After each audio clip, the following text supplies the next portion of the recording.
My name is Lena. I'm 26, and the night my life finally split down the middle didn't start with a fight. It started with a family dinner I never agreed to attend. When I stepped into my parents' house that Sunday evening, the first thing I noticed wasn't the food, it was the chairs. Folding chairs squeezed against the walls, extra tables borrowed from neighbors, every corner packed tight, 30 people, all dressed like they were headed to a church fundraiser. They turned and stared at me at the same time, the kind of look you give someone who's clearly walked into the wrong room. No hugs, no you made it. A few stiff nods, then everyone went right back to their conversations, like I was background noise that had wandered in by mistake. I should have turned around and left. Instead, I found the one empty chair at the very end of the table and sat down quietly. Plates were already being passed. No one asked if I wanted food. No one shifted to make space. So I just sat there, listening. Promotions, engagements, baby announcements. Every milestone I apparently hadn't earned the right to participate in. Then my mother stood up. She didn't raise her voice. She didn't make a speech. She walked straight to the wall where the family photos were lined up, smiling holidays, graduations, birthdays, and started pulling the frames down, one by one. Glass clicked as they hit each other in her arms. The room went silent. She dropped every photo with my face in it into the trash can sitting conveniently beside the table and said, loud enough for everyone to hear, that I was a parasite, someone who would drain this family dry if they let me. My father didn't stop her. He looked directly at me and said I owed them back every dollar they'd ever spent raising me, that I was a bad investment, a loss they should have cut earlier. My sister pushed her chair back, stood up, and gestured toward the door, the same way you'd escort a customer out of a store after a problem. I didn't cry. I didn't argue. I picked up my bag, walked out of the house they'd just erased me from, and ordered a ride back to my apartment. They thought that was the end of it. What they didn't know was that I'd been quietly watching what they were doing to my name and my credit for months. And that dinner wasn't the punishment. It was the trigger, because that night wasn't when I lost my family. It was when they finally proved how they'd been using me. If you want to know how one unwanted daughter turned a single humiliating dinner into the moment her parents paid for everything they'd been hiding, stay with me. When I got home, my hands were shaking not from what they said, but from what they'd confirmed. I wasn't their daughter anymore. I was an account, a number, something they thought they owned. I dropped my keys on the counter, kicked off my shoes, and went straight to my laptop. I didn't text anyone. I didn't post anything. I opened a blank document and typed one sentence in all caps at the top. This is not about feelings. This is about what they did to my name. As the screen glowed in the dark apartment, I started rewinding everything I thought I knew about my family. My mother, Karen, worked as a senior loan specialist at a regional credit cooperative outside Columbus, Ohio, the kind of woman who reminded you she understood money every time you questioned her advice. My father, Mark, co-owned a small commercial HVAC company, proud of building it from nothing. Even prouder of reminding me how expensive it had been to raise me. My older sister, Emily, was a school counselor, the one you saw smiling in district newsletters, sharing inspirational quotes online. From the outside, we were the perfect Midwestern family, matching holiday sweaters, staged photos at every graduation, barbecue, and church event, behind closed doors. It was different. When I told them I was going into digital product design instead of accounting or healthcare, Karen called it a phase, asked when I planned to get a real job. Mark joked in front of relatives that I was the creative one, which, coming from him, meant irresponsible. Every choice I made that didn't follow their plan turned into a debt they believed I owed. In college, Karen insisted I open a joint bank account with her, just to help manage your bills, she said. so you don't ruin your credit. I was 19, tired, and I signed where she told me to. She set up online banking on my laptop herself, saved every password, and told me not to change a thing. I'm the one who fixes it when you forget to pay, she said, like it was a favor. Years later, after I moved out of Dayton and landed my own job in Cincinnati, nothing really changed. She still had my social security number memorized. She still insisted my mail should go to their house because it was safer. I told myself it was just control. I didn't consider the word crime, not yet. That didn't happen until the letters started showing up, a few months before that dinner. I opened an envelope from a bank I'd never heard of, thanking me for applying for a personal loan. I assumed it was junk mail and tossed it. Then another envelope arrived, this one about a brand new line of credit. Around the same time, the free credit app on my phone sent an alert. My score had dropped. Not a little, enough to feel wrong. I checked my accounts. My one credit card was paid on time. My student loans were current.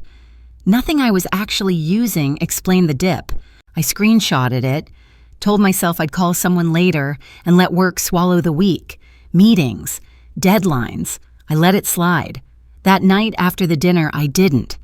I pulled up the official credit report site and requested my files from every bureau. While the reports downloaded, I forced myself to sit still, breathing slow, letting the anger burn down just enough so I wouldn't rush. When the PDFs opened, it felt like someone had flipped on harsh fluorescent lights in a room I'd only ever seen by candlelight. There were accounts I didn't recognize, opened in cities I'd never lived in, small personal loans, a retail card, a credit line that had been maxed out, then quietly folded into a consolidation loan, all tied to versions of my name, all listing my parents' address instead of mine. The dates lined up perfectly with the years I'd been too busy to read every piece of mail they said they'd forwarded to me. On several accounts, the contact phone number wasn't even mine. It was hers. For a moment, I just stared at the screen, waiting for another explanation to appear. It didn't. I created a new folder on my desktop and started dragging everything into it. Credit reports, screenshots of the alerts, photos I'd taken months earlier of envelopes I thought were just weird spam. Then I grabbed a notebook and started writing account numbers by hand, circling every one that listed my parents' house instead of my apartment. After that, I went straight to the government site for identity theft and followed the steps one by one. I filed an official report describing how someone with access to my personal information and an old joint account had opened credit without my consent and routed everything through an address I no longer lived at. I answered every question like I was speaking to a jury. When that was done, I placed fraud alerts with each bureau. Then I froze my credit, locked it down so nothing new could be opened without layers of verification. Only after all of that did I open my design software. If there was one thing I knew how to do, it was take a complicated mess and make people stop scrolling. I built a simple infographic, nothing flashy, clean icons, short lines of text, how identity theft can start inside your own family, warning signs people ignore, patterns that look harmless until they aren't, no names, not mine, not theirs, just one quiet line at the bottom. This happened to me. I saved the file under a neutral name, exported it, and stared at the finished image. They thought keeping everything in the dark would protect them. I was done leaving anything in the dark. The next morning, my phone looked like it had been in a wreck. Missed calls stacked on the lock screen, text previews overlapping each other. My dad started around 5 a.m., call after call, like persistence alone could pull me back into line. By 7, my sister joined in, 20 missed calls, messages about how I'd embarrassed everyone, how I owed mom and dad an apology. They still thought this was about a dinner. They had no idea what I'd already set in motion. By 10 o'clock, My mother finally joined the noise, not with the rage she'd shown the night before, but with long, careful messages that started with, "We need to talk calmly about this," and ended with, "Please, just pick up once." I stood in my kitchen wearing an old t-shirt, watching the missed calls stack higher and higher. Every vibration tightened my chest. I didn't open a single message. Instead, I took screenshots every call, every preview, and saved them to the same folder as the credit reports and documents. Proof that they only reached for me when they needed something, or when they realized they'd finally pushed too far. I made coffee, sat down at the table, opened my laptop again. The infographic from the night before was still on the screen. Clean lines, muted colors, quietly screaming the same message. This can happen inside your own family. I uploaded it to an anonymous account I kept on a large discussion forum in a personal finance section focused on credit and debt. The title was simple. Someone in my family used my identity for years. Here's what I wish I'd noticed sooner. I attached the image, wrote a short caption about a trusted person abusing access to financial information, and hit post before I could overthink it. Then I did something similar on LinkedIn, toned down, framed as educational, red flags, why monitoring your credit matters. I stripped out anything that could point directly back to my parents. I wasn't looking for a public fight. I was looking for pressure. For a while, nothing happened. I answered a few work emails, pushed a small update to a prototype, pretended my life wasn't quietly unraveling. Then the tone changed. Comments started coming in, questions, people sharing their own stories. Parents, spouses, relatives opening accounts behind their backs. It was strangely comforting and deeply unsettling. I hadn't realized how common this was. One private message stood out. The username was generic, but the tone felt familiar. They thanked me for posting, said the layout made everything easy to understand. Then they added one sentence that made my skin prickle. Some of this sounds exactly like what my sister has been doing to our family. A minute later, another message came in from the same account. "Lena, is this you?" I froze. There weren't many people in my life who knew I worked in product design and did side projects like this. Even fewer who would recognize my layout style from a single infographic. I stared at the screen for a long second before typing back and asking who it was. The reply came almost immediately. It was Marisol, my mother's older sister, an accountant, the one who always looked slightly out of place in family photos, like she'd been added at the last minute. She asked if we could talk somewhere private, anywhere that wasn't the group chat my mom used to flood with holiday plans. We switched to a call. I stepped out onto my narrow balcony while morning traffic hummed below. When Marisol spoke, her voice sounded tired in a way that had nothing to do with age. She told me she'd seen my post on LinkedIn first, then stumbled across the same graphic reposted on the forum, and something in her stomach dropped.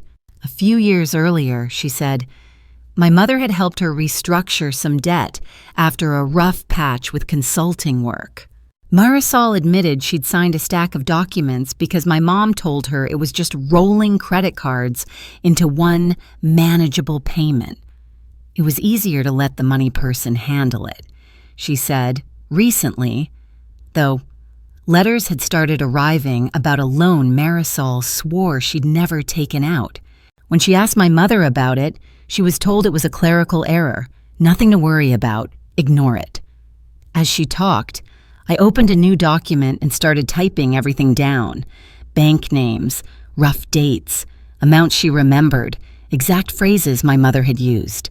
Then Marisol went quiet, and in a softer voice, she asked, Lena, did she do this to you too? I told her about my credit reports, the accounts I'd never opened, my name still tied to my parents' address years after I moved out.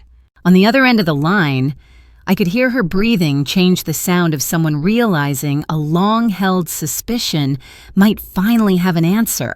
I could hear her breathing on the other end of the line, that slow, careful inhale of someone realizing a suspicion they'd carried for years was finally real. She said she'd never liked the way Karen inserted herself into everyone's finances, but had always told herself it was just control, not a crime. I thought I owed her for helping, Marisol admitted. Now it feels like I paid with interest I never agreed to. We agreed she'd scan and email everything she could find: loan statements, collection notices, any letter Karen had told her to ignore.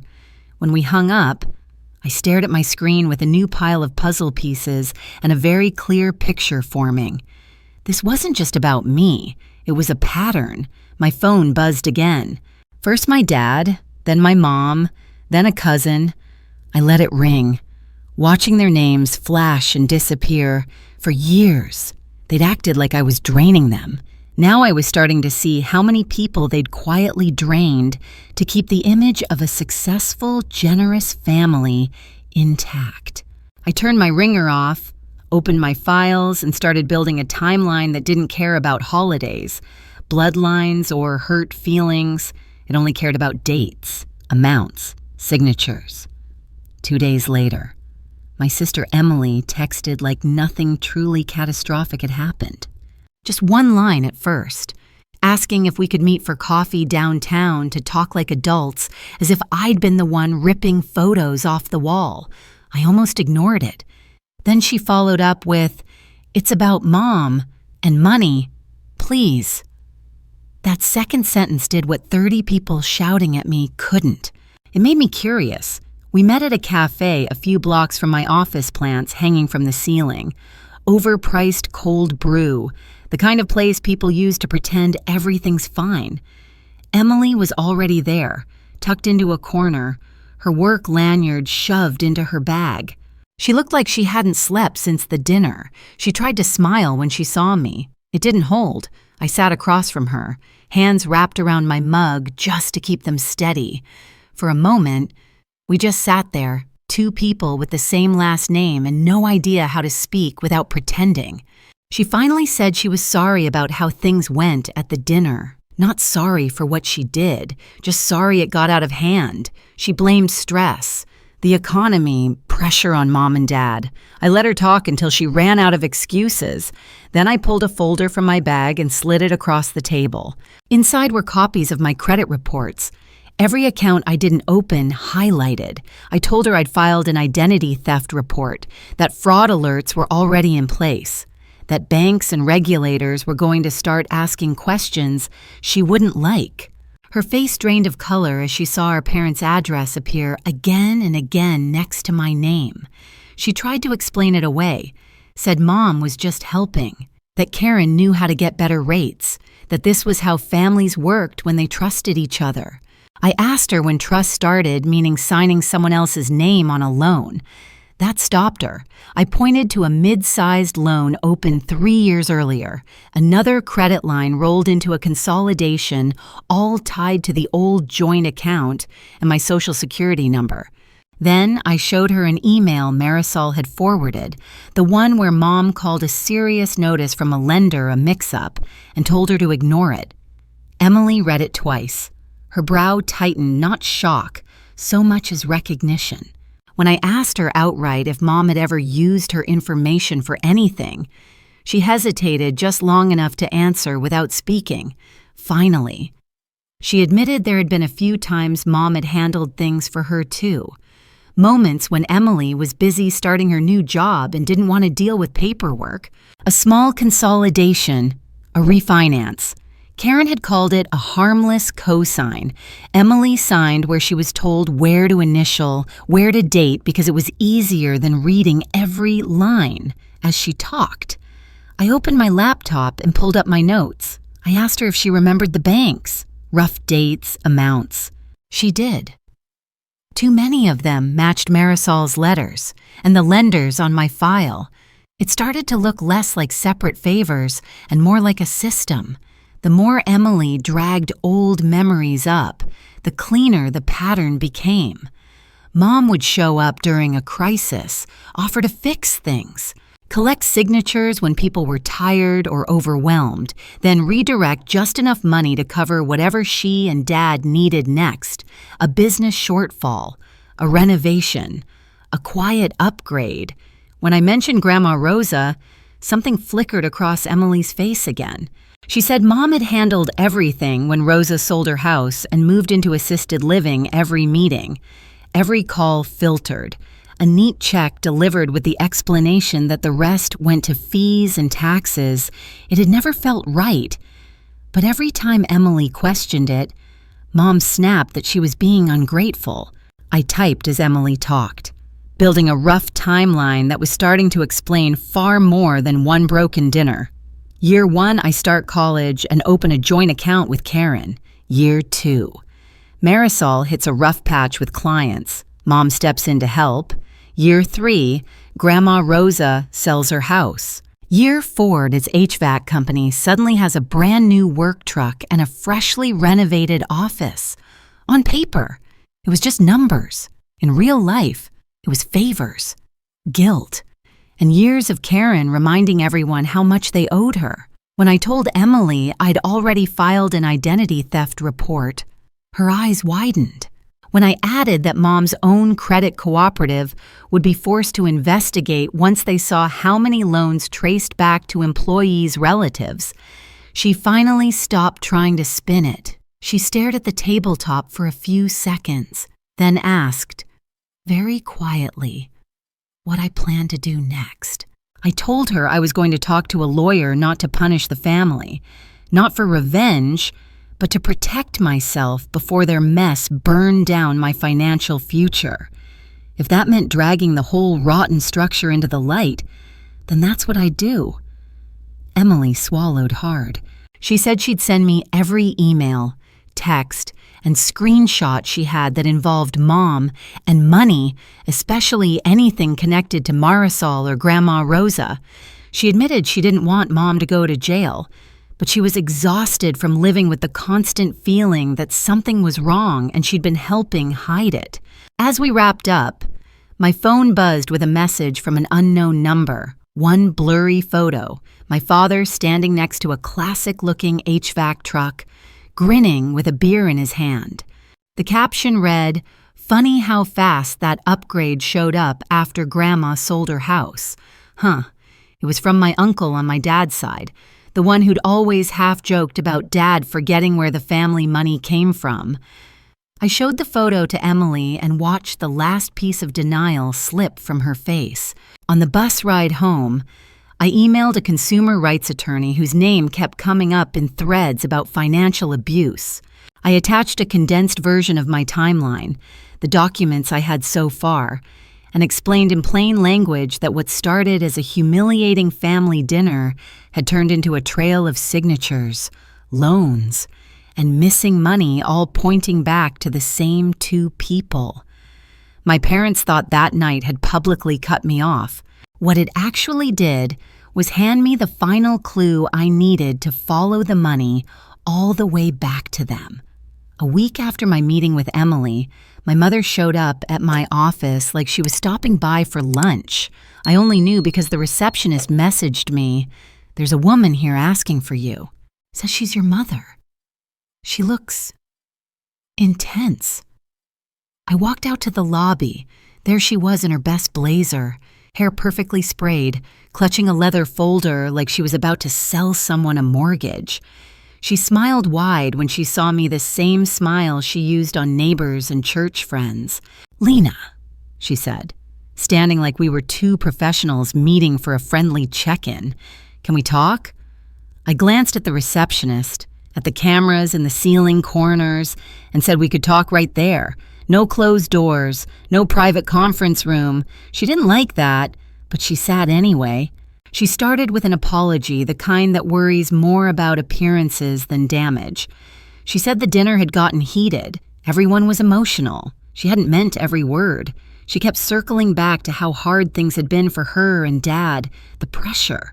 How hurtful it felt when I walked out of a family gathering. I let her talk until she showed her real reason for being there. "I saw something online," she said, lowering her voice.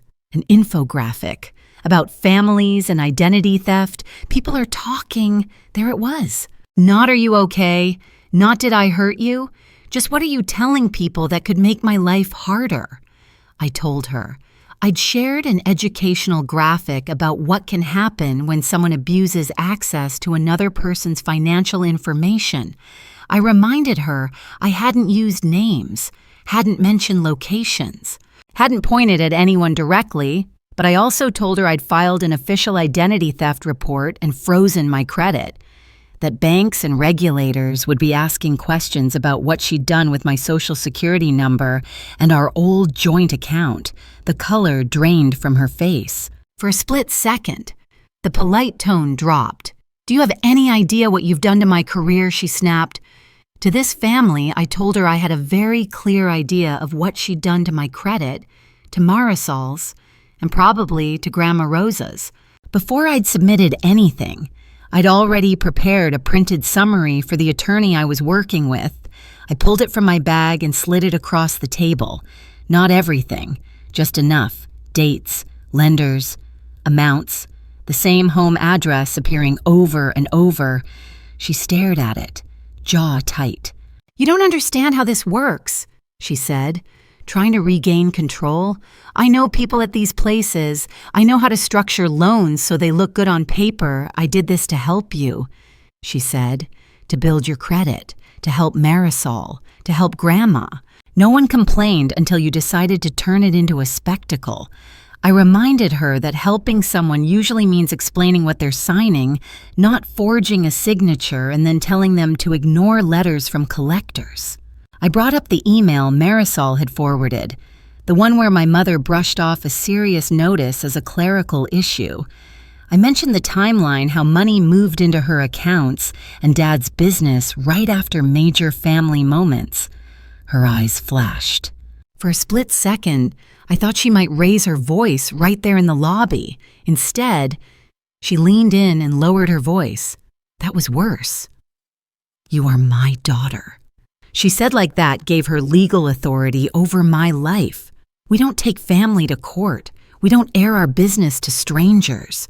You want your credit fixed? I'll fix it. I'll make a few calls, move things around, but you need to stop whatever you've started. Take down what you posted. Tell whoever you talked to that it was a misunderstanding.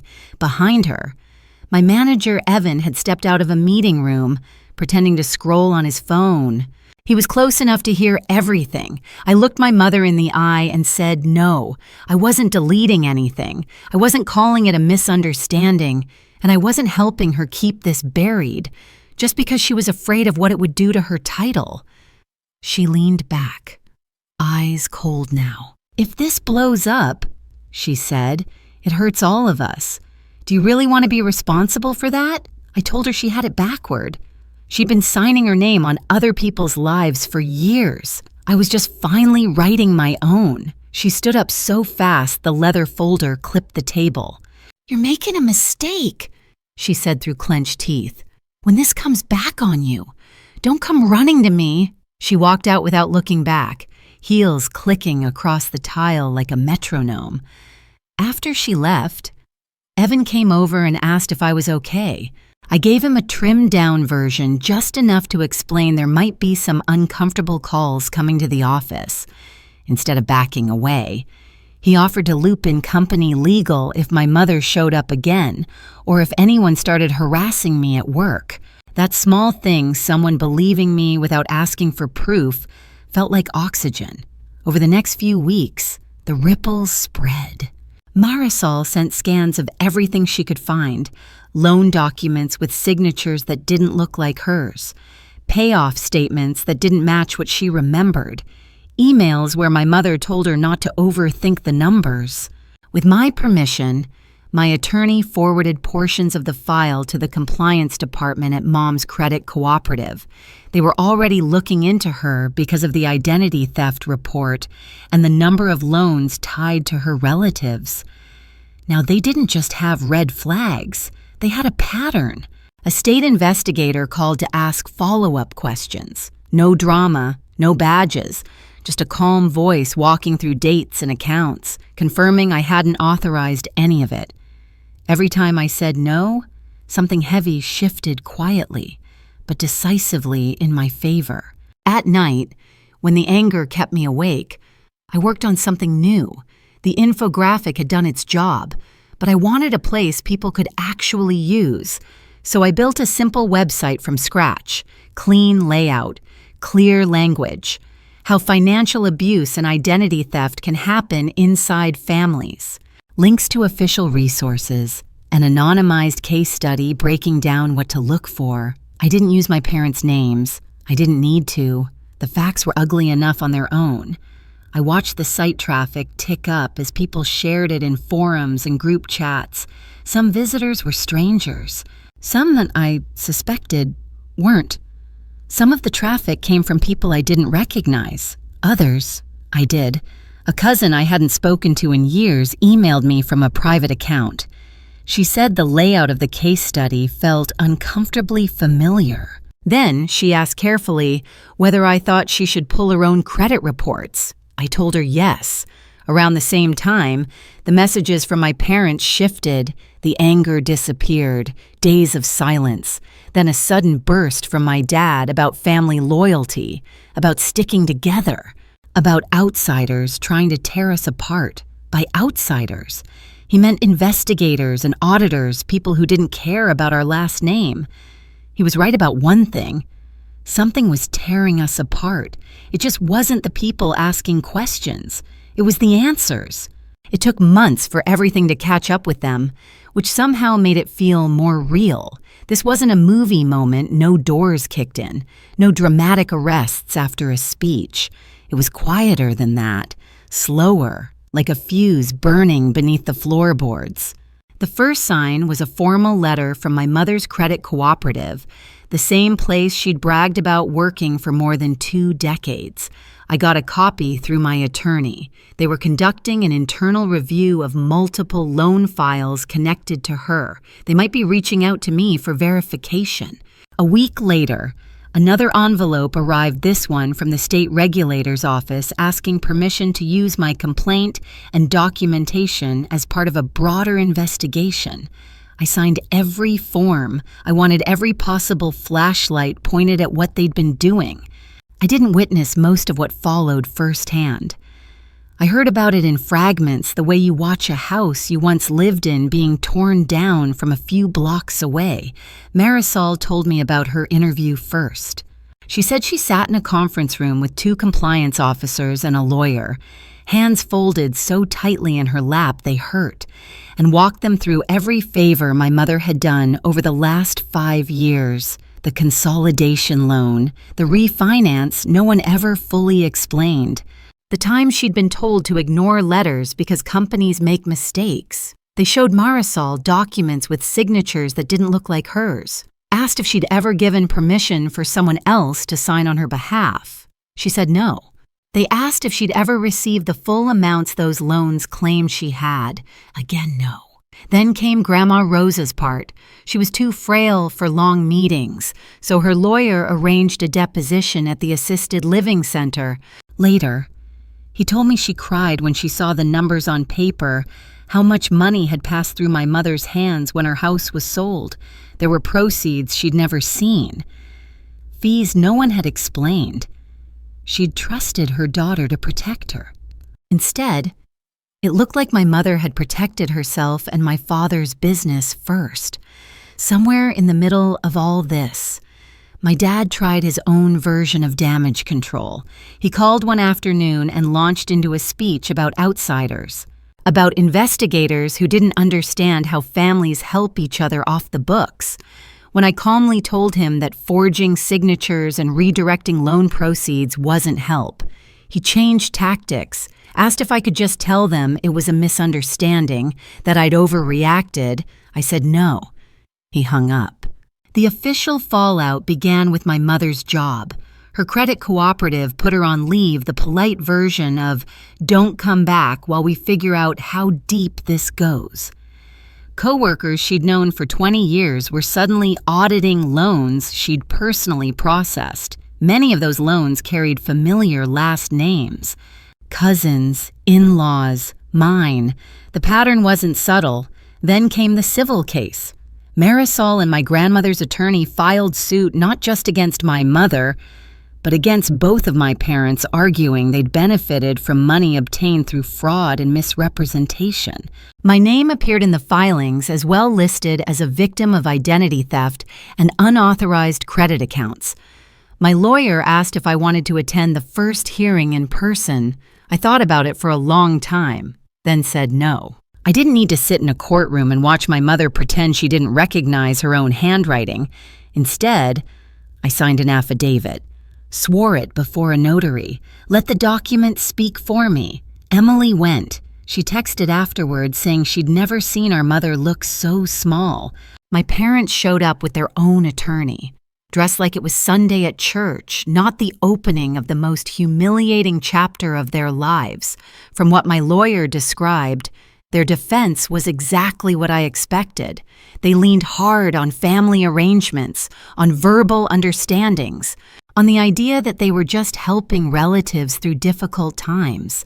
But every time they tried to frame it as kindness, there were numbers that didn't line up, signatures that didn't match, and timelines that told a very different story.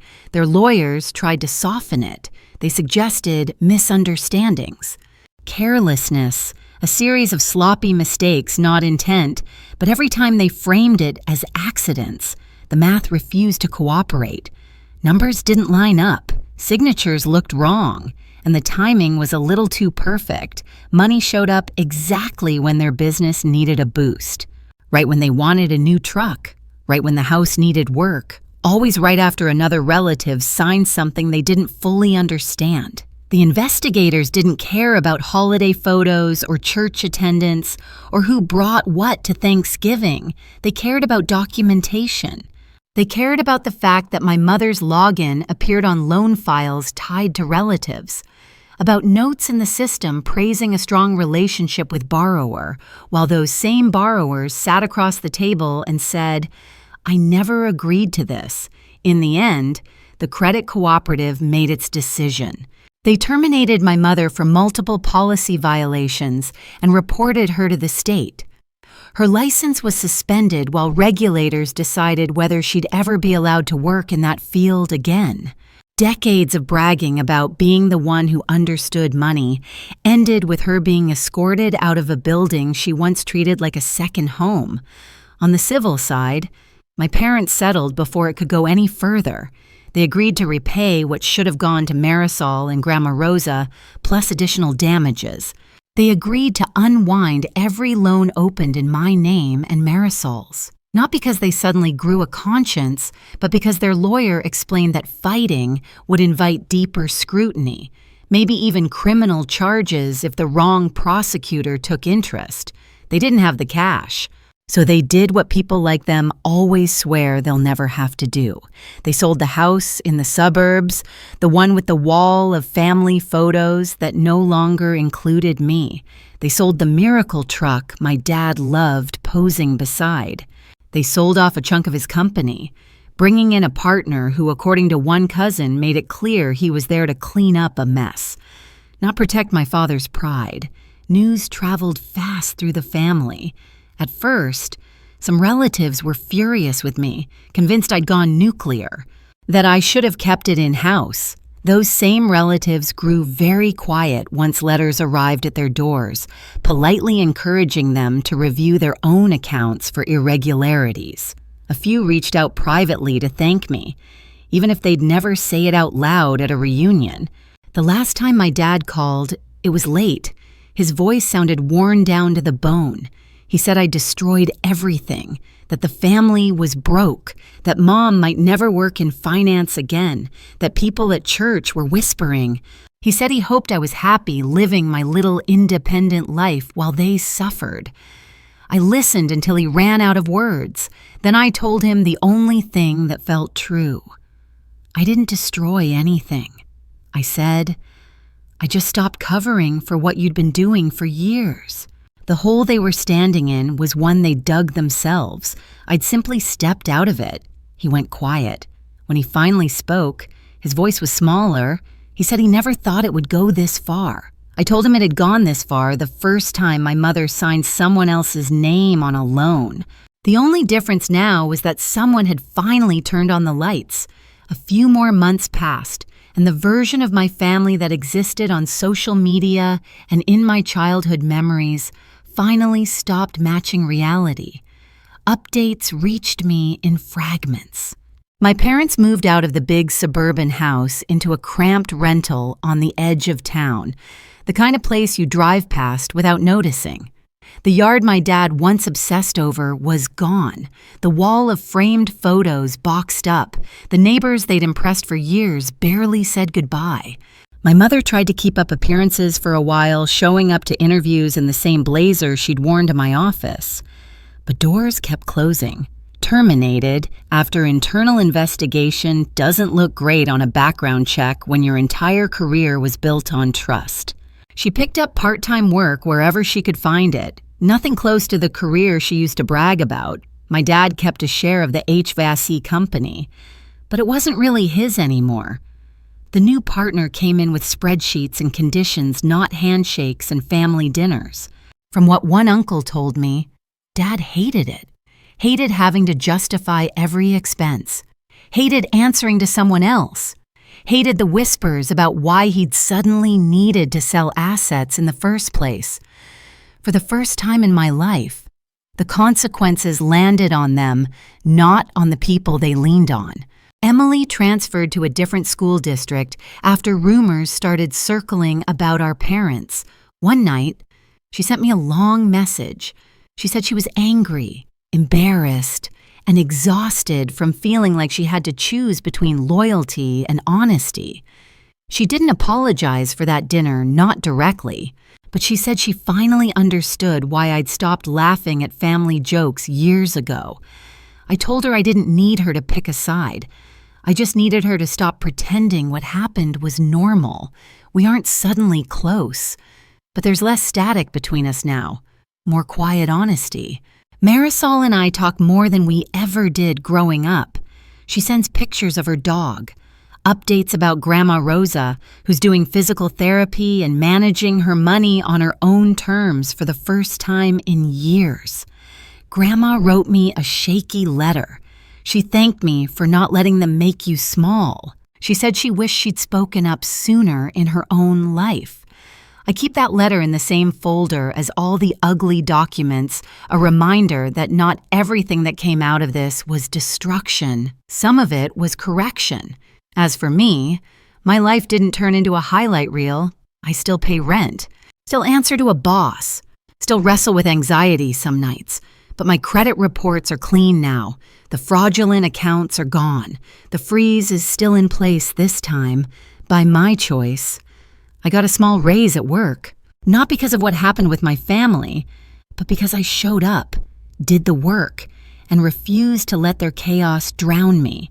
The website I built about financial abuse and identity theft inside families started reaching more people than I expected. Strangers email me to say it helped them stop a parent from opening a loan in their name, or gave them the language to talk to a spouse about money for the first time. On weekends, I take on a few extra design projects, turning dense legal information into something regular people can understand. It feels like taking back a skill my mother twisted and using it for the opposite purpose. I wish I could tell you there was a neat ending, that my parents apologized, meant it, and we all sat through an awkward but healing holiday dinner. That didn't happen. They're still angry. They still talk about me like I burned the house down instead of pointing out it was full of leaking gas. Maybe that never changes. What has changed is me. I don't measure my worth by how much approval I can squeeze out of people who only see me as an investment. I don't hand over my passwords, my signature, or my peace of mind just because someone shares my last name. If there's a lesson here, it's this: love and loyalty do not mean letting people use you as collateral for their bad decisions. You can care about your family and still protect yourself from them. You can be hurt and still choose the front door of the law instead of sneaking around in the dark. And if you have even the smallest feeling that something about your finances doesn't add up, You're not paranoid for checking. Pull your reports. Ask hard questions. Write things down. The people who truly care about you will want the truth just as much as you do. The ones who don't might call it betrayal when you finally turn on the lights, but sometimes turning on the lights is the only way to see who's actually standing beside you and who's just been using your shadow. If this story resonates with you, don't forget to subscribe to the channel and turn on notifications so you don't miss the next videos. Thank you for staying until the very end. It really matters, and I love you all so much.